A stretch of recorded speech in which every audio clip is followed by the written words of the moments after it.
Doing a slightly different trip. This is Lauren, my 31st anniversary. So I got us a cabin up in Fontana Village. But we got an extra night off because it's a holiday weekend. So we came up to Hooper Bald. And we're not going to camp on the Bald, it's really too gusty. But we're going to camp right here near the little parking area below the Bald. Apparently you can camp here because you can see there's a fire ring and a lot of trash. We're going to pick the trash up before we leave. It's gotten kind of cold. When we were base of the mountains, it was 71 degrees. We got up here, it's 54. So, the temperature tonight was supposed to be 49 with a high of 71. So up here, I imagine it's going to be about 20 degrees colder. And my sleeping arrangement's only rated for 35. So, this should be right there at it. So we'll see how it does. A lot of firewood. If the wind comes down, we'll build us a fire. Everything's so moist, I don't think we'd have a problem with creating we'll have a problem creating a fire, but not a problem causing a forest fire. And we drove her car up. We didn't bring Dixie. Dixie's doesn't get as good a gas mileage or as comfortable as the Rogue. So, all right. We're gonna walk up to the Bald before the sunset. See what's going on up there. This is where we went to see the eclipse, by the way. So we'll show you that here in a little bit.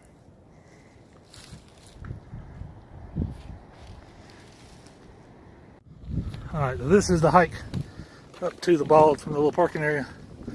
As you can see, it's pretty eroded. They had the best of intentions when they built the trail, but there hasn't been really any management of it. At least someone's cutting the logs off. I assume that's part of the Benton McKay maintenance team that's doing that. But as you can tell,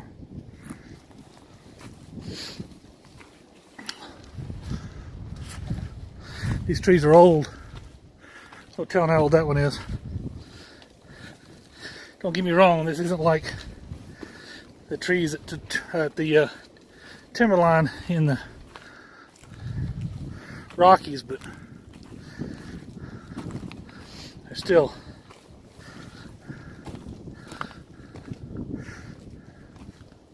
up high, and they have longer winters here than they do, say, down in Georgia or Florida.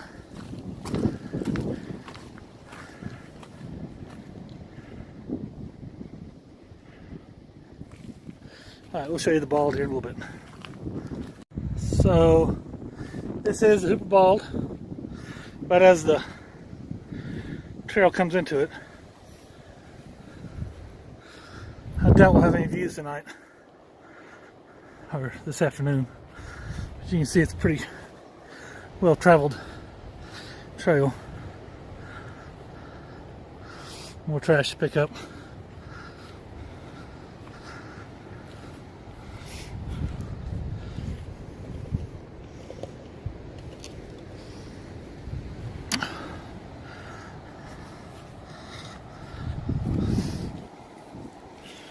So, my dad tells me about a backpacking trip he had with his brother when they were in their early teens. They went into the mountains. This has to be in the 50s. Early 50s. Yeah, maybe the late 40s. He was born in, I think, 32. So, he tells about his 2 weeks where the wind just stopped. Tells about his 2 weeks of living off the land, fishing in the creeks with just a bare hook, catching trout, native trout. Laying up on trees that have fallen over and hogs crossing underneath them. And camping on one of the balds. So where he started was at the Bemis logging camp on one of the logging roads near it, which is on the ridge over. He talks about crossing into Tennessee. You see the clouds rolling across. Talks about crossing into Tennessee because he saw the boundary markers, and then coming to a bald. So there's really only a handful of balds around here. But this bald that he camped on, he camped in the middle of a lightning stream next to back up. He camped next to a stream, and there was a big storm, big lightning storm. And they were just the two of them were in a little pup tent. So this is the only bald that I've found that has water on the bald. Everything else you have to go off the side. So it has to be Hooper. At least that's my best guess. Unless there was another smaller bald that has grown over since then. He also said that there was a rock that had ore and a date. And I had to go back and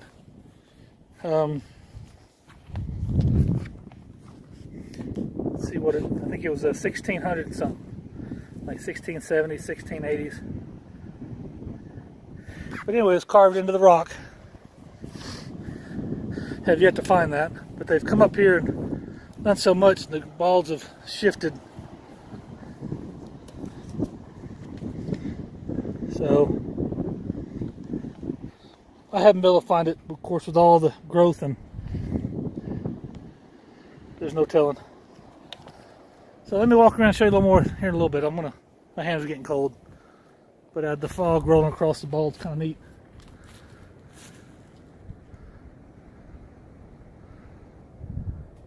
Imagine as it gets cold, it'll just get thicker. All right, we'll check in a minute. Well, there's a little bit of a view. This is where we watch the eclipse from. I think this is a cottonwood tree in front. I'm gonna have to look into that. This is a gravesite of baby Hooper. This is Hooper Bald, so it's named after the family. But they owned a hunting preserve up here, and I think that's where all the wild hogs came from. They went bankrupt, best of my recollection, and then they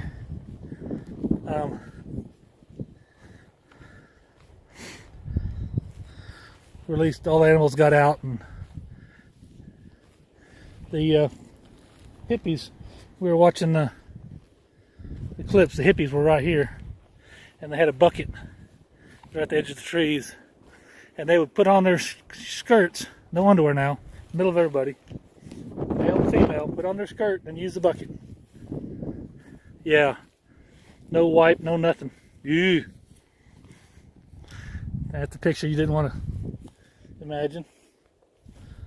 But yeah, you can see the bald's pretty big. The trail keeps going through it. It follows this ridge line. We're gonna go see if we can get out of the wind and set up our chairs for a second. There we go, the wind's following us. There's a little bit of a mountain view.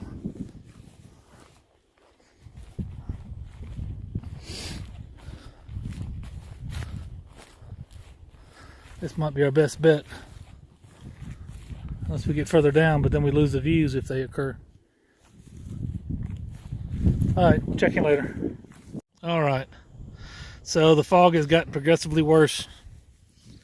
We could see those trees clearly off the distance, and now you can about just see the top of them. So apparently this has been a disappointment, but we did, you never know. You go live for the adventure, and you take your chances and roll the dice.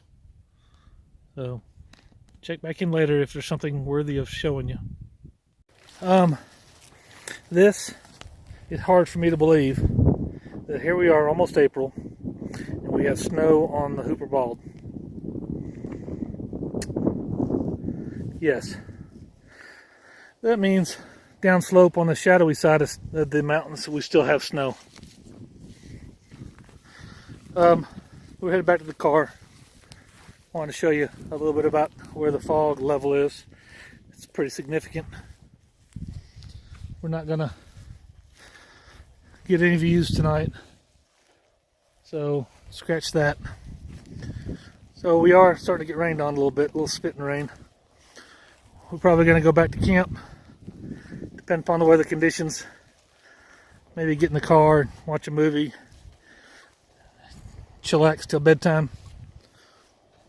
If it's raining, if it's not, we will try to perhaps build a fire, but it looks like rain's setting in on us. I don't know if you can hear the wind. Imagine you can. But yeah, I know it.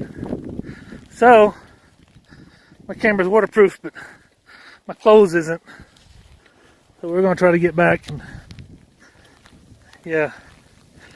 go find some place dry. Check in with you a little bit. Bye-bye. Ready? Mm-hmm. Alright, so we need some water for tonight. There's a couple of water sources up here, but not many. And this is probably the best one. It's flowing pretty good. Further down it's even better, but I think we're kind of cold and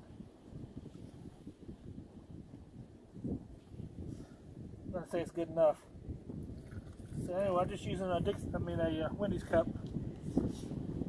Got a shallow pool. Normally what we do is we dig it out real deep. If we're gonna be there for a while, dig it out, let it settle, and then scoop from there.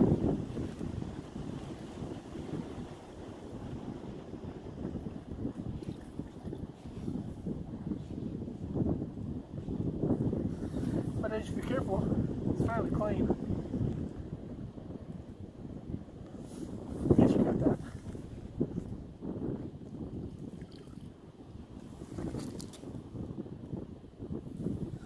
Well, we'll want water for breakfast, or if you get middle of the night. So.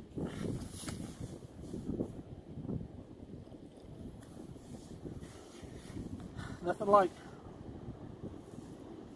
living on a mountain. Alright. Well, it rained hard and I got wet. My own quilt is soaked. Rained incredibly hard. Stakes pulled up last night. Yeah, there's no getting out of the wind since we're on a ridge.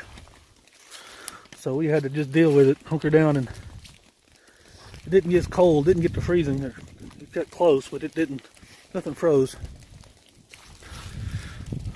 So, good thing, because I left my filter out. I forgot about it. Not a good thing. Don't let them freeze.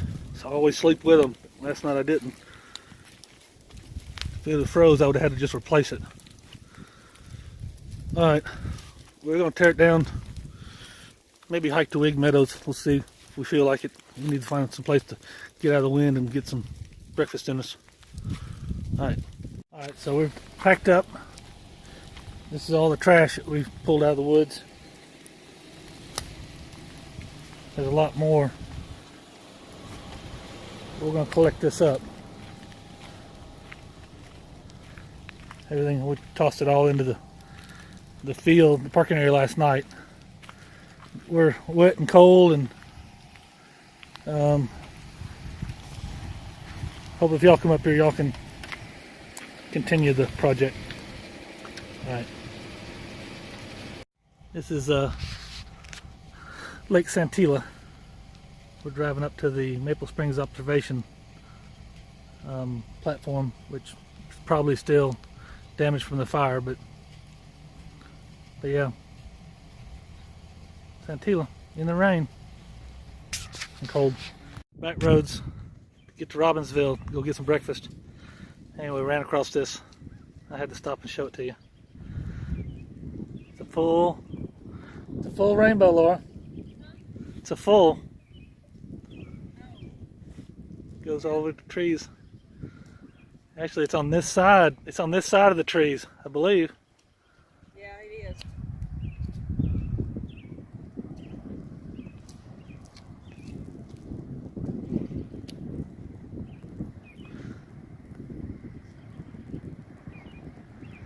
Yep.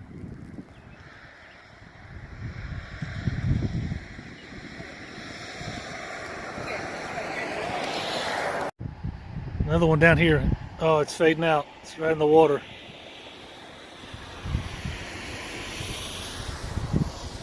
Yep.